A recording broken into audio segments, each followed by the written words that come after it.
Sahabat Oase Rohani Katolik yang terkasih dimanapun Anda berada, apa kabar Anda semua? Senang sekali saya Bernadette Esther bisa kembali hadir dalam acara Oase Rohani Katolik edisi hari ini, Pekan ke-7 Paskah. Saya berharap Anda penuh sukacita dan senantiasa bersyukur atas anugerah kehidupan yang sudah Allah berikan.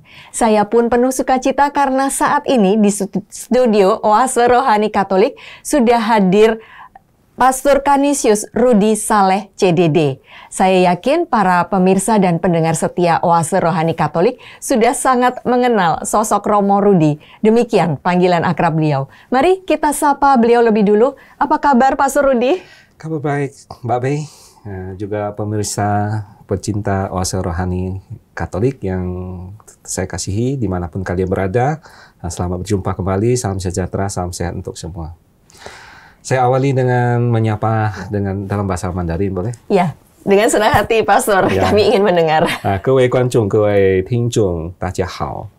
愿天父的慈爱倾注在你们身上，赐给你们平安与喜乐。阿门。 Sahabat Oase Rohani Katolik yang terkasih, mari kita awali acara Oase Rohani Katolik edisi hari ini dengan doa pembuka yang akan dipimpin oleh Pastor Rudy. Silakan Pastor. Saudara-saudari, mari kita bersatu dalam doa. Dalam nama Bapa dan Putra dan Roh Kudus. Amin. Allah Bapa yang Maha Pengasih, utuslah Roh Kudus di sepanjang hari ini. Kami mohon Roh Kudus, roh cinta kasih-Mu mengajar kami dan mengingatkan kami akan semua ajaran cinta kasih Putramu Yesus. Sehingga kami dengan setia menjalankan perintah-perintah-Mu dan satu sama lain mewujudkan cinta kasih, kedamaian dan sukacita di dalam komunitas kami masing-masing. Semoga dengan rahmat-Mu, semua aktivitas yang kami lakukan, Kau beri terang dan peneguhan iman. Dan semoga melalui pewartaan sabda-Mu di dalam acara Sahabat Oase Rohani Katolik hari ini, bisa membawa berkat bagi semua orang yang membutuhkan belas kasih-Mu. Sebab Engkaulah Tuhan dan pengantara kami, yang hidup dan berkuasa bersama Dikau dalam persatuan dengan Roh Kudus, Allah sepanjang segala masa. Amin. Dalam nama Bapa dan Putra dan Roh Kudus. Amin. Sahabat Oase Rohani Katolik yang terkasih, antifon pembuka, kamu akan diberi kekuatan, yakni Roh Kudus, yang akan datang kepadamu. Maka kamu akan menjadi saksiku sampai ke ujung bumi. Bacaan dari Kisah Para Rasul bab 19 ayat 1 sampai 8. Ketika Apolos masih berada di kota Korintus, Paulus sudah menjelajah daerah-daerah pedalaman Asia dan tiba di Efesus. Di situ didapatinya beberapa orang murid. Katanya kepada mereka, "Sudahkah kamu menerima Roh Kudus ketika kamu menjadi percaya?" Akan tetapi mereka menjawab dia, "Belum. Bahkan kami belum pernah mendengarnya bahwa ada Roh Kudus." Lalu kata Paulus kepada mereka, "Kalau begitu, dengan baptisan manakah kamu telah dibaptis?" Jawab mereka, "Dengan baptisan Yohanes." Kata Paulus, "Baptisan Yohanes adalah baptisan tobat, dan Yohanes sendiri berkata kepada orang banyak bahwa mereka harus percaya kepada Dia yang datang kemudian daripadanya, yaitu Yesus." Ketika mendengar hal itu, mereka memberi diri dibaptis dalam nama Tuhan Yesus. Dan ketika Paulus menumpangkan tangan di atas mereka, turunlah Roh Kudus ke atas mereka, dan mulailah mereka berkata-kata dalam bahasa roh dan bernubuat. Jumlah mereka adalah kira-kira 12 orang. Selama 3 bulan, Paulus mengunjungi rumah ibadat di situ dan mengajar dengan berani. Lewat pemberitaannya, ia berusaha meyakinkan mereka tentang kerajaan Allah. Demikianlah sabda Tuhan. Syukur kepada Allah. Mazmur tanggapan dengan referen, Hai kerajaan-kerajaan bumi, menyanyilah bagi Allah. Hai kerajaan-kerajaan bumi, menyanyilah bagi Allah. Allah bangkit, maka terseraklah musuh-musuhnya. Orang-orang yang membenci Dia melarikan diri dari hadapannya. Seperti asap hilang tertiup, seperti lilin meleleh di depan api.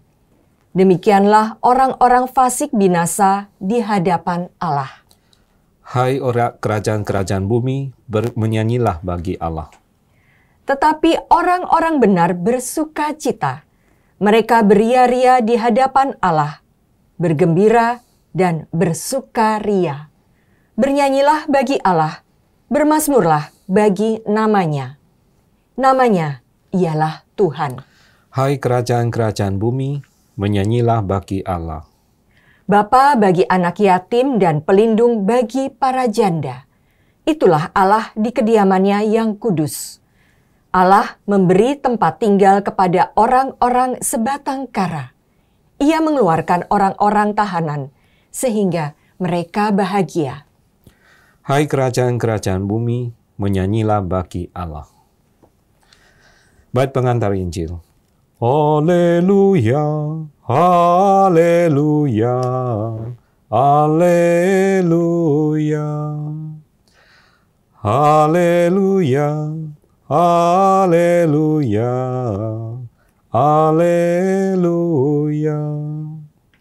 Kalau kamu dibangkitkan bersama dengan Kristus, carilah perkara yang di atas, di mana Kristus ada, duduk di sebelah kanan Allah. Haleluya, haleluya, haleluya. Tuhan bersamamu Dan bersama rohmu. Inilah Injil Yesus Kristus menurut Santo Yohanes. Dimuliakanlah Tuhan. Dalam amanat perpisahannya, Yesus berkata bahwa akan tiba saatnya bahwa ia tidak lagi berbicara dengan memakai kiasan. Maka para murid berkata kepada Yesus, "Lihat, sekarang engkau berkata-kata terus terang, dan engkau tidak memakai kiasan. Sekarang kami tahu bahwa engkau mengetahui segala sesuatu yang tidak perlu orang bertanya kepadamu. Karena itu kami percaya bahwa engkau datang dari Allah." Jawab Yesus kepada mereka, Percayakah kamu sekarang?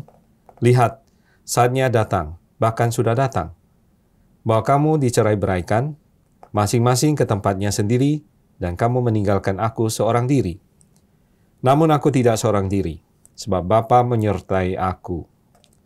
Semuanya itu kukatakan kepadamu, supaya kamu beroleh damai sejahtera dalam aku. Dalam dunia, kamu menderita penganiayaan, tetapi kuatkanlah hatimu. Aku telah mengalahkan dunia. Demikianlah Injil Tuhan.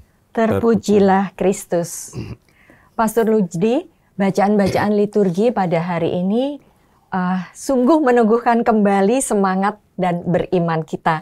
Sehingga ketika kita mengalami segala macam godaan dan kesulitan, kita tetap berpegang teguh kepada Kristus karena Dia tetap menyertai kita ya, Pastor Rudi. Nah, dari kisah para rasul dalam bacaan pertama tadi, Pak, apa yang hendak Pastor Rudi sampaikan kepada kami? Ya, dari kitab Kisah Para Rasul, saya memulai dengan sebuah kisah ya. Jadi mungkin belum pernah kita tahu ya, dulu orang Amerika sangat takut terhadap buah. Buah apa? Buah tomat. Nah, mungkin Mbak Ben nggak berpikir begitu. Tidak menyangka, Pastor. Ya. Dan menganggapnya itu beracun serta tidak bisa dimakan. Ya.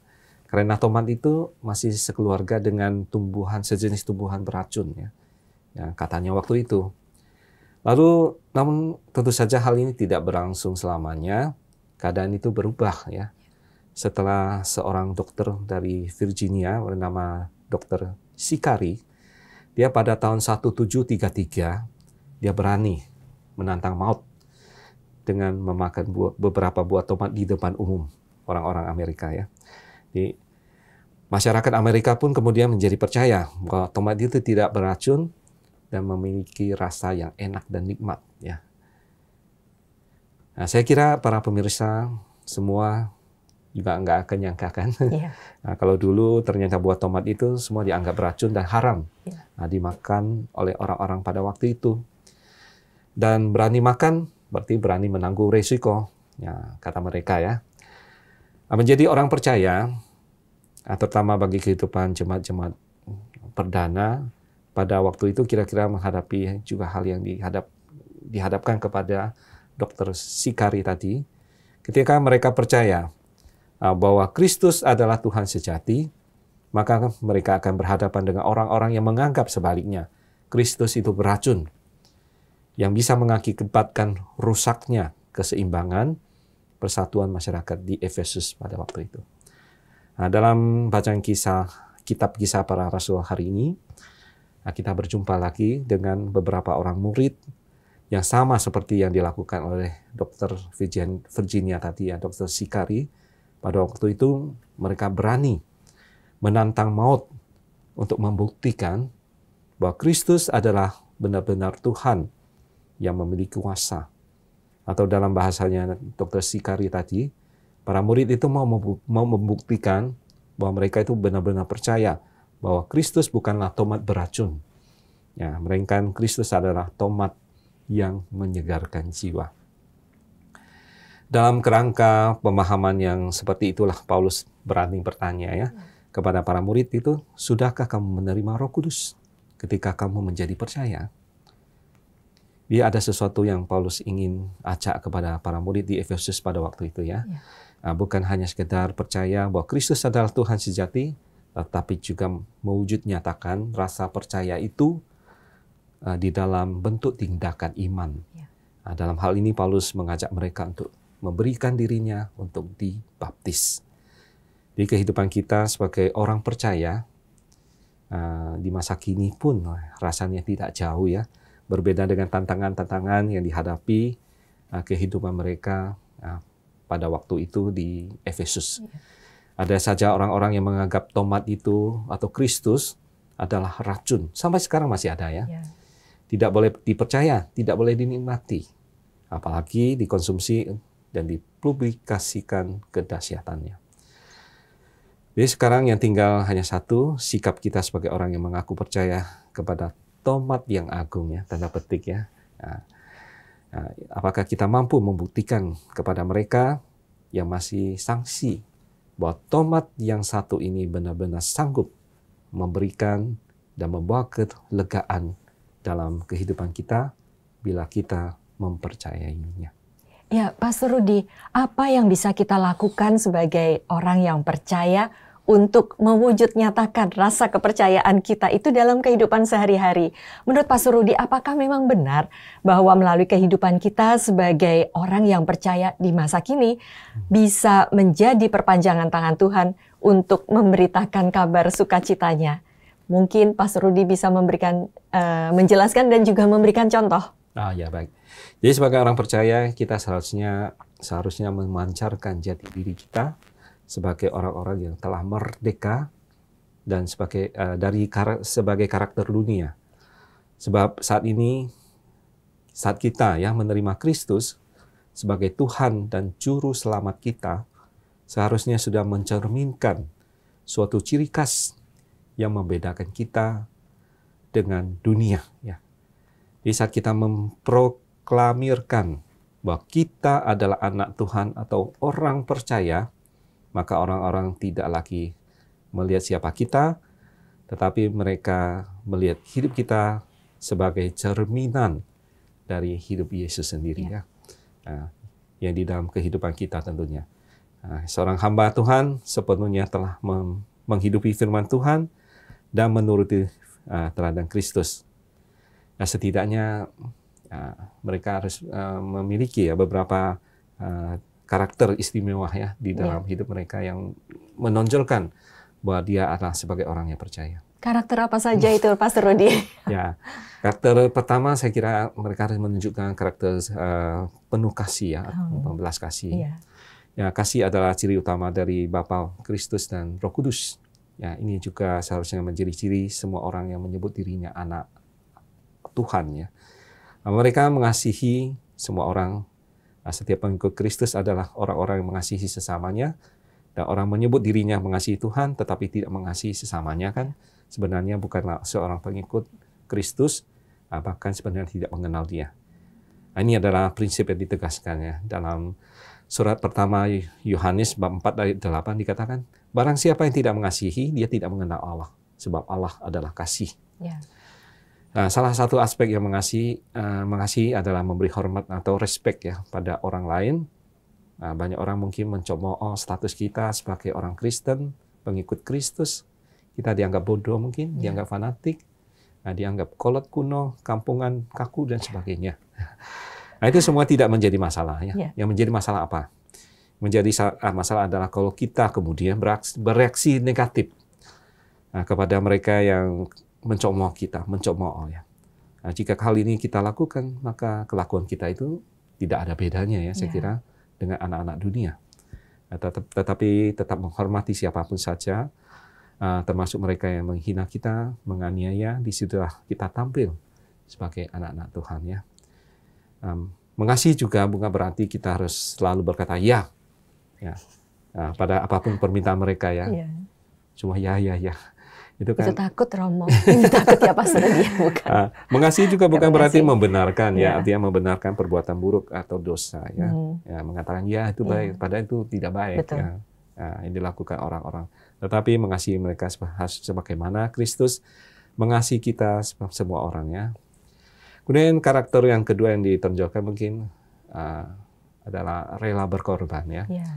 Jadi perwujudan tertinggi dari kasih sesama adalah mewujudkan mendahulukan orang lain ya, bahkan jika perlu berkorban demi mereka. Seperti surat Paulus kepada umat di Filipi bab 2 ayat 3 sampai 4 ya, dikatakan dengan tidak mencari kepentingan sendiri atau puji-pujian yang sia-sia, sebaliknya hendaklah dengan rendah hati yang seorang menganggap yang lain lebih utama daripada dirinya sendiri. Dan janganlah tiap-tiap orang hanya memperhatikan kepentingan sendiri, tetapi kepentingan orang lain juga. Ya, ayat ini sebenarnya ditujukan untuk para pengikut Kristus ya. Ya, Tuhan membuktikan kasih-Nya yang luar biasa pada kita dengan mengorbankan dirinya di kayu salib. Nah, itu adalah mati untuk mengganti ya hukuman dosa-dosa kita ya. Itu sudah bukti kasih-Nya yang dilakukan oleh tidak bisa dilakukan oleh siapapun di alam semesta ini. Dan mendahulukan kepentingan orang lain atau pengorbanan adalah bentuk wujud dari kasih. Maka kita bisa berintrospeksi diri ya. Apakah kita lebih mementingkan diri sendiri atau orang lain? Nah, kasih yang sejati tidak pernah menempatkan diri sebagai yang utama, sekalipun itu beresiko ya, bahkan sampai kepada kematian. Dan yang terakhir, hidup kudus. Hidup kudus ini memang tidak mudah ya. Hidup dalam kekudusan adalah suatu gaya hidup anak-anak Tuhan. Nah, di tengah dunia yang sekarang ini menjadi relatif dan tidak ada lagi standar hidup yang baku. Nah, kita sebagai anak-anak Tuhan dipanggil hidup dalam kekudusan. Nah, saat kita mendengar kata kekudusan, ingatlah bukan hanya bersifat kekudusan dalam hal moral ataupun seksualnya, tetapi juga dalam pikiran dan perkataan kita. Ya. Itu menunjukkan suatu kekudusan juga. Seorang anak Tuhan bisa saja mempunyai tingkah laku yang baik, tingkah laku sehari-harinya kudus, tetapi dalam pikirannya yang tidak nampak itu ya. Tidak demikian, cepat atau lambat, pada akhirnya akan jatuh dalam hal-hal yang tidak kudus. Hati-hati, karena semakin banyak kita berkompromi dengan kebenaran firman Tuhan dan menyerah pada cara pandang dunia, semakin kita terseret untuk hidup tidak hidup kudus dan tidak layak di hadapan Tuhan. Mari kita menghidupi karakter-karakter yang saya sampaikan tadi dan bersiaplah untuk menerima anugerah kasih karunia dari Tuhan Yesus. Biarlah kehidupan kita mencerminkan Kristus, memancarkan kasih-Nya sehingga banyak orang yang akan datang kepadanya dan berkata, kami ingin mengenal Yesus karena kami melihat bagaimana Ia bekerja di dalam kehidupan anak-anak-Nya. Ya, terima kasih sekali Pastor Rudi, luar biasa permenungan yang diberikan. Sahabat Oase Rohani Katolik yang terkasih, tadi ada 3 karakter yang disebutkan Pastor Rudi. Pertama adalah penuh kasih, rela berkorban, dan hidup kudus. Maka, mari kita akan jeda sejenak untuk mengendapkan apa saja yang sudah Pastor Rudi sampaikan tadi. Kita bisa berkaca seperti tadi ajakan Pastor Rudi, apakah kita sudah mempunyai paling tidak 3 karakter tadi dalam hidup kita. Jangan kemana-mana, tetaplah bersama kami karena kami akan segera kembali dan kita mendengarkan renungan dari Injil.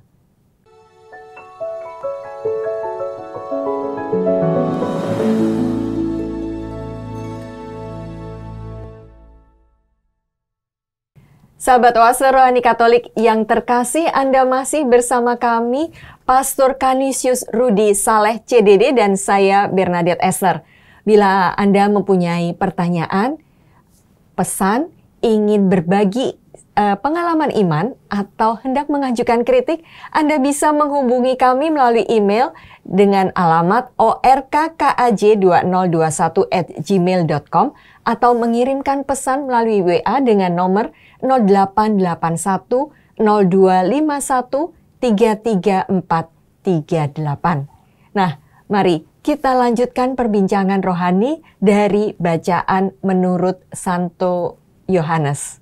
Pastor Rudi, dalam bacaan Injil menurut Santo Yohanes ini, Yesus sudah berkata kepada para murid-muridnya bahwa mereka akan tercerai-berai dan mengalami penganiayaan. Tetapi dalam situasi demikian, para murid diharapkan tidak takut karena Yesus sendiri sudah mengalahkan dunia. Pesan apa yang hendak Pastor Rudi sampaikan kepada kami? Baik, dalam kesempatan ini saya juga akan men-sharingkan juga ya pengalaman saya sehubungan dengan bacaan Injil dari Santo Yohanes bab 16 ayat 29 sampai 33. Jadi pengalaman saya beberapa tahun yang lalu ya, sebelum saya ditugaskan di Keuskupan Agung Jakarta ini, saya berkarya di persekolahan ya. Sebagai kepala sekolah kalau tidak salah ya, sebagai Pastor. kepala sekolah ya. Waktu itu ya bersama anak-anak ya, SMA Santo Petrus Pontianak. Di beberapa kesempatan dipaparkan ya, anak yang menjadi peringkat pertama hasil ujian nasional. Dulu masih ada UN ya namanya, ujian nasional. Jadi ternyata mereka adalah anak-anak yang berasal dari keluarga yang tidak mampu, keluarga yang sederhana, bahkan berkekurangan. Ya. Jadi si anak pun saya lihat mereka belajar sebenarnya di sela-sela aktivitasnya yang sibuk di sekolah, tapi mereka bisa membantu orang tua ya di tempat yang tanpa fasilitas yang memadai, membantu orang tua berjualan dan sebagainya. Sungguh berkesan ya bahwa ia bukan hanya berhasil dalam studi, tetapi sebenarnya dia sudah berhasil dalam hidupnya. Wow, luar biasa ya, Pastor. Memang suatu anugerah bagi anak-anak itu. Mereka tidak minder ya, Pastor, dengan segala macam kekurangan. Itulah kelebihan mereka ya. Dan teman-teman juga bisa memberikan apresiasi dan juga membantu kadang ya, dalam hal material, finansial dan sebagainya ya. Jadi duka cita yang harus dilalui tidak meminggirkan semangat anak tersebut untuk meraih prestasi yang terbaik. Jadi bahkan kondisi minimnya malah membakar semangatnya untuk menunjukkan kapasitasnya. Suatu luar biasa kan, hal yang luar biasa. Rasanya kita pun ya tidak menyerah dan selalu mengeluh dengan keterbatasan kita ya. Kita yang serba cukup ini ya harus bersyukur sebenarnya ya. Kadang-kadang malah merasa kurang ya, Pastor ya. Itulah. Jadi kadang-kadang introspeksi diri ya. Kita yang harusnya bersyukur ya. Saya mengajak anak-anak yang lain juga ikut bersyukur ya. Dalam kondisi di mana keluarganya dalam hidup mapan, bisa memberikan fasilitas yang baik sehingga mereka bisa dengan leluasa belajar ya. Hidup kita bukan hanya keterbatasan itu saja. Nah, kita mempunyai kekuatan dan rahmat ya yang cukup bahkan berlimpah untuk menjalani hidup ini ya. Ingat kita punya rahmat. Mari terus berjuang ya atas dengan dasar keyakinan atas rahmat yang kita miliki, tentunya dari Tuhan. Dalam Injil Yesus bersabda, "Di dunia ini kalian menderita, tetapi tabahkanlah hatimu. Aku sudah mengalahkan dunia." Di kebahagiaan, kesejahteraan, dan kedamaian adalah ganjaran dan hadiah apabila para murid-muridnya dengan Yesus walau banyak tantangan, penderitaan, dan tugas pelayanan mereka. Nah, seperti inilah yang disebut rahmat ya mungkin ya. Ya. Ya, seperti anak tadi yang harus menjalani hidup dengan kekurangan, di sela-sela belajar dia harus bekerja keras, tidak seperti anak-anak pada umumnya. Ya. Harus membantu orang membanting tulang. Pada tugas belajar juga banyak di sekolah, tapi dia mampu ya. Nah, hidup seimbang ya dengan belajar dan bekerja. Di bersama Yesus mereka akan tetap kuat dan kokoh. Ya, itu intinya. Jadi sapaan Yesus ini diperuntukkan bagi kita juga. Hendaknya kita tetap bersatu dengan Dia, walau sebagai orang Kristen kita mendapat banyak tantangan. Ya. Dan sebagai kaum minoritas, ya mungkin ya, di beberapa tempat kita juga harus memupuk kebersamaan dan persaudaraan di antara kita, serta kesatuan dengan Yesus. Nah, Yesus menjanjikan kesejahteraan, kedamaian, dan kebahagiaan kalau kita tetap bersatu dengannya. Ya, kesatuan dengan Yesus bisa kita pupuk, misalnya dengan doa-doa pribadi kita, ya menghadiri perayaan Ekaristi di gereja, ya. Dan juga rajin membaca sabda Tuhan dalam kitab suci. Itu semua sebenarnya bisa kita lakukan ya. Dan demikian kita akan merasakan kedamaian, kebahagiaan, kesejahteraan yang dicurahkan ya melalui kuasa Roh Kudus ya oleh Tuhan sendiri. Iya, Pastor Rudi, memang Yesus sudah mengatakan bahwa mereka akan tercerai-berai dan mengalami penganiayaan. Dan ini memang terbukti ya. Semua rasul, hampir semua kecuali satu orang yang mengalami wafatnya itu menjadi martir. Martir ya. Nah itu tetapi hebatnya kalau kita mengenang mereka ketika saat pertama Yesus memanggil, mereka adalah nelayan-nelayan sederhana. Lalu kemudian ketika sudah bersama Yesus, lalu berproses mendapat bimbingan Roh Kudus, lalu mereka tampil sebagai rasul-rasul yang berani. Dan apapun penderitaan yang mereka alami dan sudah dikatakan sendiri oleh Yesus, mereka tetap percaya, ya Pastor. Ya, mereka adalah rasul yang tangguh. Betul. Dan itu sebenarnya juga bisa berkaca kepada kita ya, Pastor. Ketika kita membaca Injil ini, kadang kita melihat pengalaman murid Yesus itu kadang-kadang digambarkan begitu lamban. Yesus dalam lamban menerima. Kadang-kadang kan Yesus mengajarkan dalam peribahasa atau contoh-contoh kiasan-kiasan, perumpamaan juga. Dan saat ini Yesus tidak mengatakan dalam perumpamaan, tetapi langsung. Tetapi murid-murid juga masih lamban. Kadang-kadang, bukan kadang-kadang, lebih sering saya mengalami hal seperti itu, Pastor. Ya, saya juga kadang-kadang. Nah, bagaimana kita, Pastor Rudi, mungkin mempunyai cara bagaimana agar kita bisa memahami sabda yang hendak disampaikan oleh Tuhan kepada kita. Baik, kita harus yakin ya ada kekuatan rahmat yang kita terima dari Tuhan, itu Roh Kudus ya. Nah, benar memang apa yang dikatakan Mbak B ya. Nah, kalau kita baca hingga akhir tiap perikop Injil ya, kita mengetahui bahwa para murid benar-benar memahami kata-kata Yesus setelah kebangkitannya, sudah finish ya perjalanan hidup mereka. Di hal ini juga tampak dari kata-kata Yesus dalam perikop Injil hari ini ya. Dari murid-murid akan berduka cita karena kehilangan Dia, tetapi akan tiba waktunya mereka akan bersuka cita karena perjumpaan kembali dengan Yesus yang hidup, yang bangkit ya. Nah, bisa dibayangkan betapa sabarnya Yesus ya. Ya, kepada para murid, Ia mengajar mereka dengan perlahan-lahan ya. Kadang dengan cara yang gamblang ya. Kadang dengan kiasan atau perumpamaan. Yesus membukakan kebenaran sedikit demi sedikit ya. Yesus menuntun mereka hingga tiba waktunya mereka memahami karena mengalami sendiri apa yang Yesus katakan ya. Saya kira ini juga tidak dipungkiri berkat peran Roh Kudus ya, yang senantiasa membimbing mereka, mengarahkan pikiran mereka, akal budi mereka, sehingga bisa memahami ya, dan karena mengalami sendiri ya peristiwa-peristiwa bersama Kristus.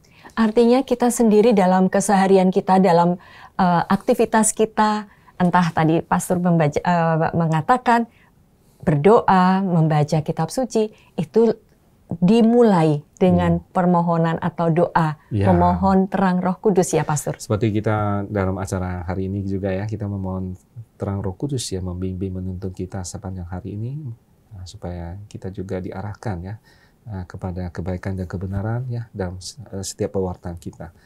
Nah, hidup kita pun sering begitu ya, betapa banyak firman Tuhan kita dapatkan ya, misalnya kita melakukan renungan, doa pribadi ya, di sekolah minggu misalnya anak-anak yang belajar katekumen, kita bisa belajar Alkitab, di gereja pun ya kita bisa belajar tentang firman Tuhan lewat mungkin bacaan-bacaan kitab suci ya, lewat khotbah pastor ya. Demikian pula di tempat kerja, sesama kita yang ya umat Kristiani ya bisa berbagi kesaksian, sharing bersama rekan kerja yang seiman gitu. Yeah. Namun bukan tidak mungkin firman Tuhan terasa seperti kata-kata hampa ya. Firman Tuhan menjadi sekedar ceramah yang kita terima dengan akal dan tak segera kita pahami penerapannya dalam hidup sehari-hari. Ya, betul Pastor. Ini perlu ditegaskan bahwa memang perlu digarisbawahi. Kadang-kadang memang tidak mungkin firman Tuhan terasa seperti kata-kata hampa karena kita tidak mengerti apa yang dijelaskan, apa yang hendak Tuhan katakan kepada kita. Jadi saudara-saudari dan Mbak B ya, jadi yang harus kita yakini bahwa Tuhan tentu sabar tadi ya, selalu membimbing menuntun kita dengan rahmat Roh Kudus-Nya ya. Melalui pengalaman hidup kita, Tuhan menyatakan firman-Nya menjadi nyata. Dan melalui refleksi dari kita sendiri, kita dapat melihat kenyataan dari firman yang telah kita dengar. Waktu akan menjawab sebenarnya ya. Waktu berjalannya, waktu akan menjawab. Makin kita mencermati pengalaman-pengalaman perjalanan hidup iman kita, makin kita akan mengerti firman Tuhan. Seperti yang dialami oleh para murid ya. Kita lihat mereka mengalami proses ya. Pergumulan bersama Yesus karena lamban ya, tidak mengerti, tidak memahami segala apa yang disabdakan Yesus, terutama melalui perumpamaan, kiasan dan sebagainya. Tapi waktu akan menjawab ya. Pada akhirnya mereka akan terkuat ya, akan mengerti, memahami apa yang dikatakan Yesus dalam perjalanan hidup mereka. Jadi kalau ditanya bagaimana kiat untuk memahami, menghidupi sabda Tuhan ya. Sebenarnya setiap manusia, setiap pribadi yang mempunyai pengalaman iman yang berbeda-beda sebenarnya. Tergantung pribadi masing-masing, kedekatan mereka dengan Tuhan Yesus ya, hubungan relasi mereka dengan Tuhan sebetulnya. Perlu kita sadari juga untuk memahami hal-hal yang berhubungan dengan iman kepercayaan, sebenarnya kita tidak perlu memakai akal budi, kita mencari sampai tuntas begitu ya. Hal iman kepercayaan kan bukan ilmu pengetahuan ya. Para murid benar-benar mengerti, memahami firman Tuhan setelah peristiwa kebangkitan Tuhan ya. Karena Tuhan Yesus sendiri yang menuntun mereka ya untuk melihat kembali atau flashback pengalaman mereka ketika hidup bersama-sama dengan Yesus, sehingga akhirnya mereka sadar dan mengerti. Demikian juga Tuhan dengan hidup iman kita, Tuhan Yesus akan membukakan kebenaran demi sedikit demi sedikit. Yesus menuntun kita hingga waktunya kita memahami karena mengalami sendiri apa yang kita katakan, yang seperti yang Yesus katakan. Ya, nah Pastor Rudi, akhirnya kita harus melihat pada benang merah antara bacaan kisah para rasul tadi dengan bacaan Injil Yohanes. Baik, sebagai rangkuman ya, begitu ya. Jadi dalam kisah para rasul diceritakan tentang bagaimana Paulus memberikan Roh Kudus ya, kepada murid-murid di Efesus. Pada awalnya murid yang tidak mengenal Roh Kudus dan hanya berpegang pada baptisan Yohanes, tetapi setelah menerima baptisan atas nama Yesus, mereka kemudian langsung menerima kuasa Roh Kudus, kemudian memampukan mereka berkata-kata dalam bahasa roh dan bernubuat.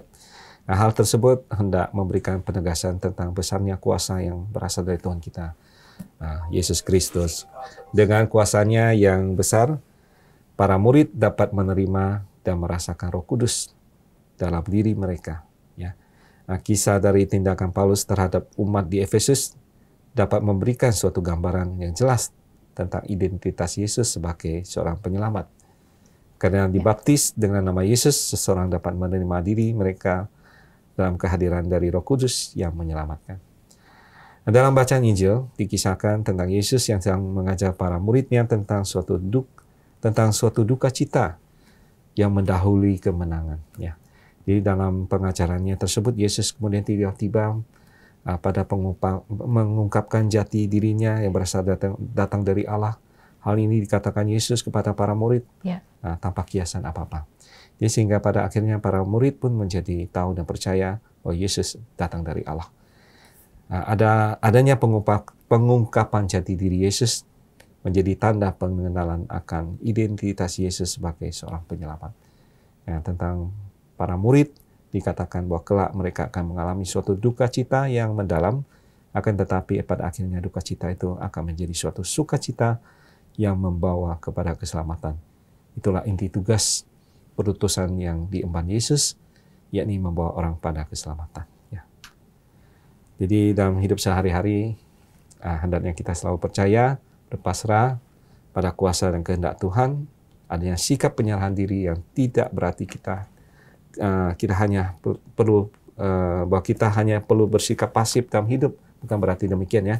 Kita diharapkan mampu untuk mencontoh sikap Yesus dan menerapkannya dalam setiap bidang kehidupan kita sehari-hari. Dan berlaku baik terhadap Tuhan dan sesama merupakan sikap hidup yang dikehendaki oleh Tuhan. Ya, Yesus sebagai penyelamat sejati pasti akan senantiasa membimbing, menyertai kita dalam hidup kita selanjutnya. Ya, terima kasih Pastor Rudi untuk permenungannya yang meneguhkan dan menguatkan iman kami. Ya, saya jadi teringat pada Santa Rita dari Kaskia. Mungkin para pemirsa dan pendengar setia Oase Rohani Katolik, bagus juga kalau kita dengar ungkapannya. Tetaplah dalam kasih kudus Yesus. Tetaplah patuh pada Gereja Katolik Roma yang kudus. Tetaplah dalam kedamaian dan cinta kasih persaudaraan. Sahabat Oase Rohani Katolik yang terkasih, dengan demikian usai sudah acara kita pada hari ini. Dan sebelum kita tutup, mari kita minta berkat dari Allah melalui Pastor Rudi dengan lebih dulu memohon doa penutup. Silakan Pastor. Baik, kita kembali bersatu dalam doa. Dalam nama Bapa dan Putra dan Roh Kudus. Amin. Allah Bapa yang Maha Baik, kami kembali bersyukur kepadamu atas segala penyertaan dan bimbinganmu di dalam menghayati sabdamu melalui acara Sahabat Oase Rohani Katolik. Kami bersyukur atas penyertaan-Mu yang tidak pernah lepas dari hidup kami. Semua yang Kau ajarkan selama di dunia menjadi bekal berguna bagi perjalanan hidup iman kami. Setiap hari Kau teguhkan kami dengan aneka peristiwa, membuat kami semakin dewasa dalam iman. Dan kami bersyukur kepadamu karena Yesus Putra-Mu telah bangkit mengalahkan kuasa kegelapan maut untuk membawa keselamatan kekal bagi kami. Kami mohon perkenankanlah kami meneladan benar-benar kejujuran, belas kasih dan cinta kasih-Nya dalam setiap tutur kata dan tingkah laku kami sehari-hari. Sebab Dialah Tuhan pengantara kami yang hidup dan berkuasa bersama Dikau dalam persatuan dengan Roh Kudus, Allah sepanjang segala masa. Amin. Amin. Mari kita mohon berkat Tuhan. Tuhan bersamamu dan bersama rohmu. Semoga saudara-saudari sekalian, keluarga dan komunitas kita masing-masing, orang-orang yang kita doakan, mereka yang sakit dan menderita, seluruh tugas belajar, pekerjaan, usaha, serta karya pelayanan kita senantiasa dibimbing, dilindungi, dan diberkati oleh Allah yang Maha Kuasa, Bapa dan Putra dan Roh Kudus. Amin. Sahabat Oase Rohani Katolik yang terkasih, usai sudah acara kita pada hari ini. Saya Bernadette Esther dan saya Pastor Canisius Rudi Saleh CTD. Kami berdua pamit undur diri. Selamat melanjutkan aktivitas Anda dan sampai jumpa pada acara Oase Rohani Katolik edisi berikutnya. Pastor Rudi, cici. Cici.